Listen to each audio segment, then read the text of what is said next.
30 days, mainit na press conference ang hinarap ng 10 second chance takers. It feels awkward.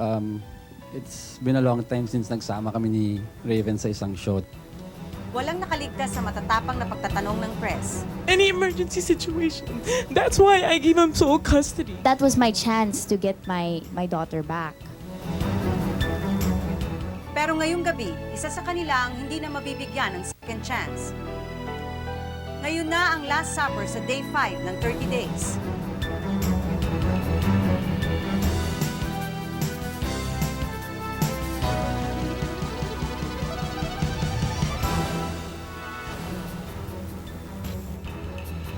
Ito na ang huling pagkakataong magkakasama-sama silang 10. Bago matapos ang gabi, isa sa kanila ay lilisanin na ang House of Second Chances.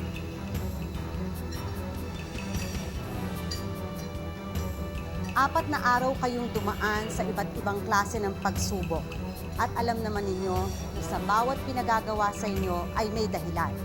Kaya tinanong namin kayo kung ano ang mga natutunan ninyo sa mga pinagdaanan ninyo nitong nakaraang araw.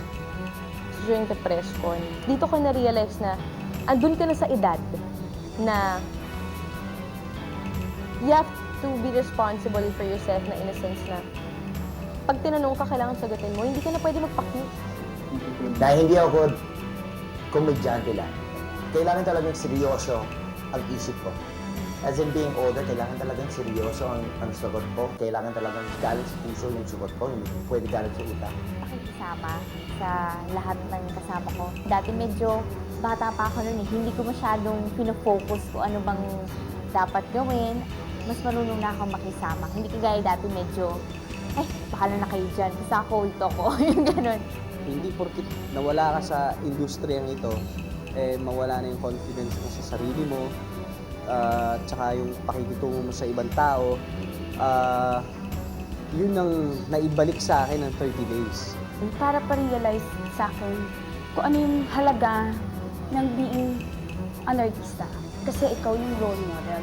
So, kailangan yung mga mali mo, baguhin mo. Kailangan kung ano yung maganda, pakita mo. Pagiging confident, yung pero yung sakto lang. Kasi pag overconfident ka, magmumukha kang mayabang. Pagka kulang ka naman sa confidence, magmumukha kang kawawa. Hindi ka magmumukha artista. Kailangan wala akong sasayangin na oras. Kailangan pagdasal ko na talaga kung anong mangyayari. Dahil hindi namin talaga alam kung anong next na gagawin. All the time, ready mo na talaga yung sarili mo eh. Kung ano man mangyari sa'yo, huwag ka mag-expect ng kahit ano. Kasi ikaw lang din yung masasaktan. The discovery that the passion is still very much alive. And the fact that I'm willing, as we are all willing, to really put everything into this thing.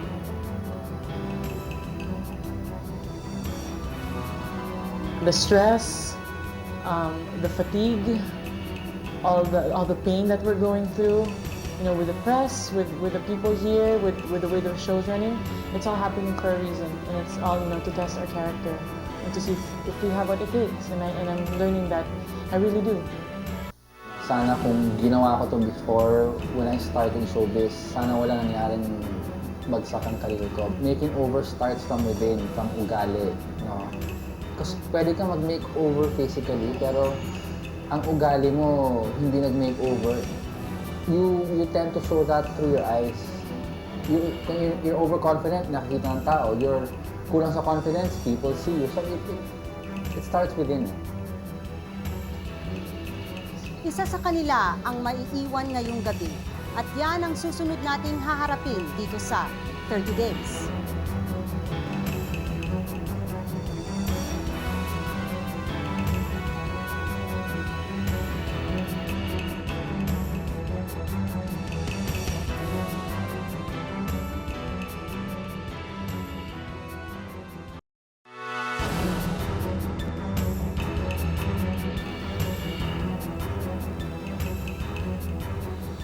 Alam naman natin na isa sa inyo ay magpapaalam na ngayong gabi. Hindi madali, pero kailangan nating harapin. Kaya tinanong namin kayo at lahat kayo ay naging honest sa inyong mga feelings. kung sakaling kayo ang matatanggal ngayong gabi? Pinakamababaw na reason na maisip ko kasi ako pinakabata. Honestly, nagmamatter yun eh. Bakit ako yung matatanggal? Siguro, yun, mas... They deserve it more in a sense na they put more effort into this. More than I did. Siguro kasi masyado akong I would say the reason why is because I wasn't professional that day. I was late. I didn't give it my 100% that I should have. Hindi ako ready. Siguro hindi ako talagang yung bang sa interview, talagang super daldal ever. Isang tanong, isang sagot lang ako eh. Hindi ako yung sobrang nag-elaborate. Hindi ko alam. Tingin ko lahat naman ginawa ko mabuti. Hindi ko na alam kung saan ako nagkamali. Pag natanggal, tanggapin na lang. Honestly, no, binigay ko yung best ko. Pero may mga tanong na hindi ko nasagot, na nakita nila na hindi ako para dito. And ano ko na rin yun, iisipin ko, parang you learn from your experience and I believe na talagang may plan ng Diyos para sa akin. Siguro hindi ako para talaga dito. Hindi ko alam. Siguro walang bumoto sa akin. Siguro hindi nagustuhan yung performance ko. Hindi ko alam. Siguro hindi ako professional sa tingin ng mga katrabaho ko. Mahina ako siguro yung sa preparation pa rin. Hindi ako mapalagay kasi lagi. Napangungunahan ako ng kaba. Okay. Siyempre, I cannot put my finger on that exactly. As long as I've done my best, wala na yun sa control ko. Wala na yun sa mga kamay ko. Minsan, bulol pa rin ako managalog. I really wouldn't know because sa akin, I wanted to give my best. Bakit ako? Wow. Ano? Wow.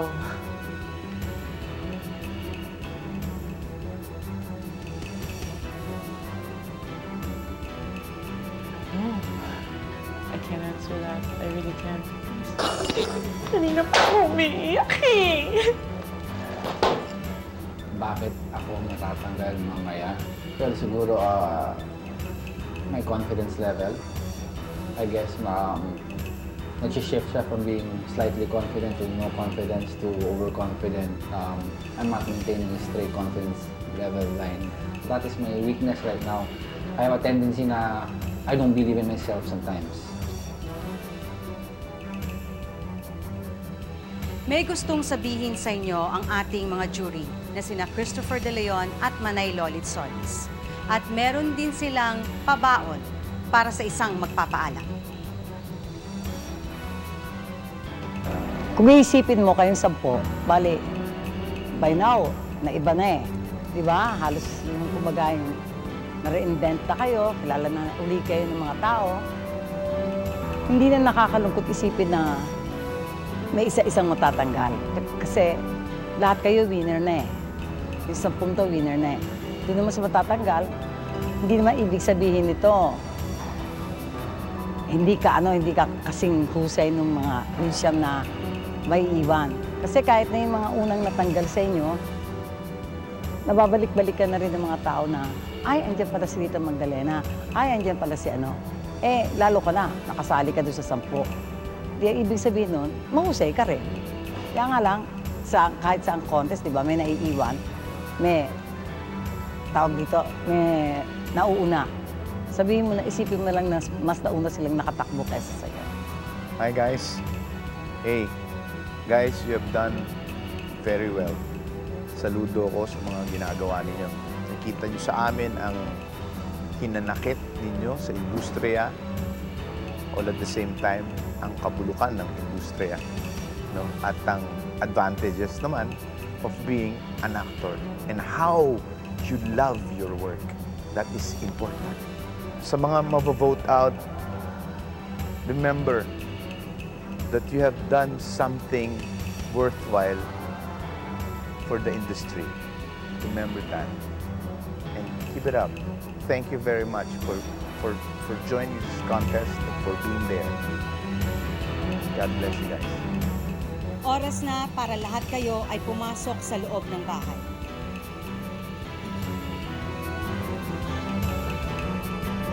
Isa-isa kong tatawagan ang mabibigyan ng second life dito sa 30 Days.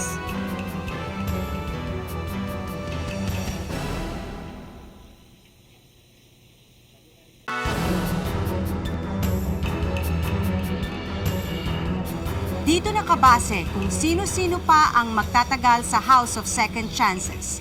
Ang criteria ay ang sumusunod: comeback potential, work attitude, at performance.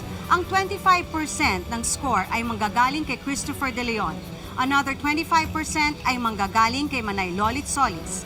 Ang natitirang 50% ay manggagaling sa pinagsama-samang boto ninyo through text, PLDT landline, at sa aming website. Ngayon, tatawagan na natin ang mabibigyan ng second chance in no particular order.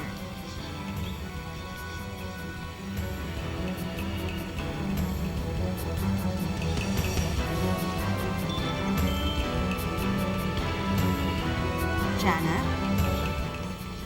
halika na rito.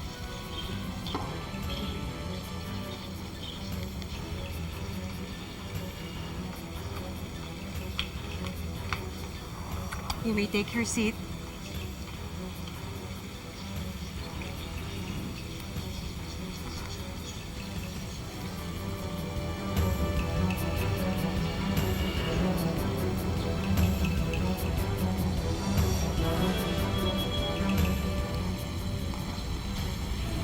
William, samahan mo kami rito.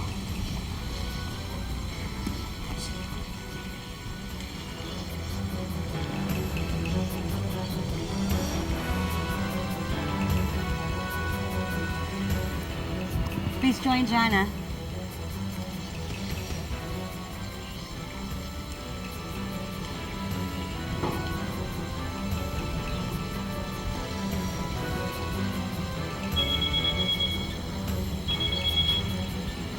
Ana, ikaw ang pangatlong kasali.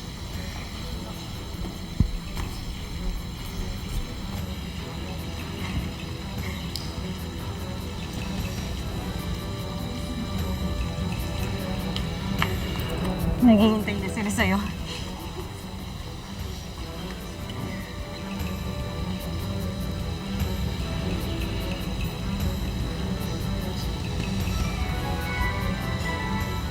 Hello? Tino, Yes, ma'am. please join us here.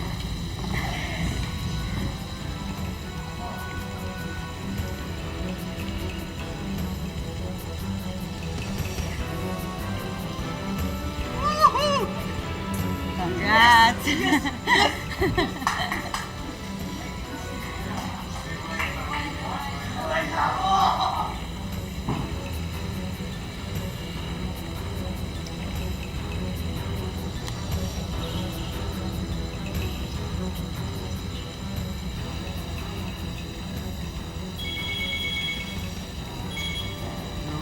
B-boy, you still have your second chance.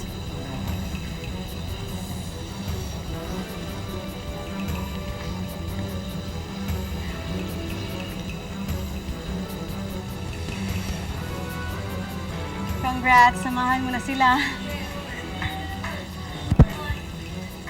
Sa 5 natitira, 4 lang ang tatawagan natin. Samahan niyo ako sa paghahatid sa isang maiiwan. Dito kung saang may mga buhay na magbabago in 30 days.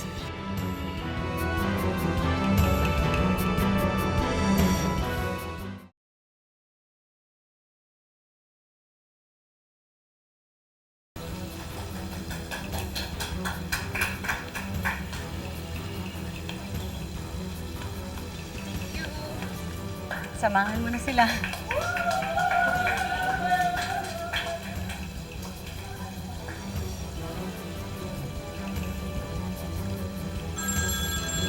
Hello. Dale, Yes. ikaw na lang ang kulang. Yes. Congratulations.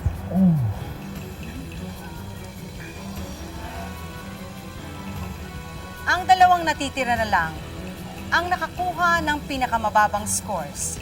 Isa sa kanila ay tatawagan ko at ang isa ay magpapaalam na.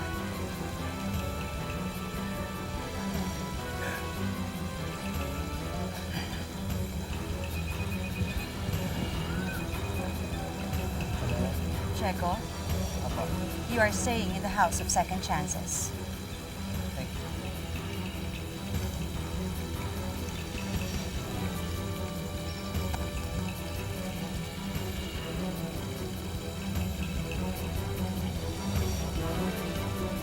Congrats. Magsisimula na ang salo-salo.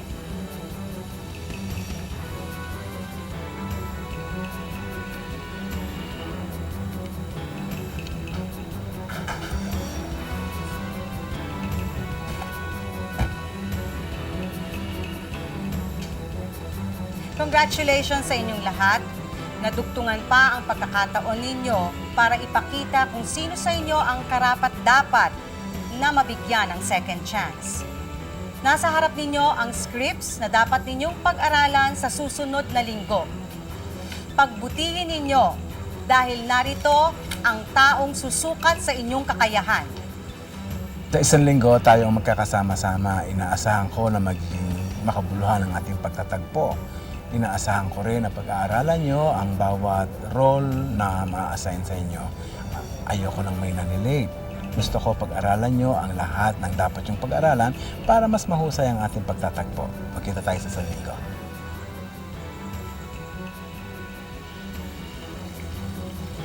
Ito pa lang ang una sa 5 araw. Marami pa tayong pagsasamahan at pagdadaanan dito sa 30 Days.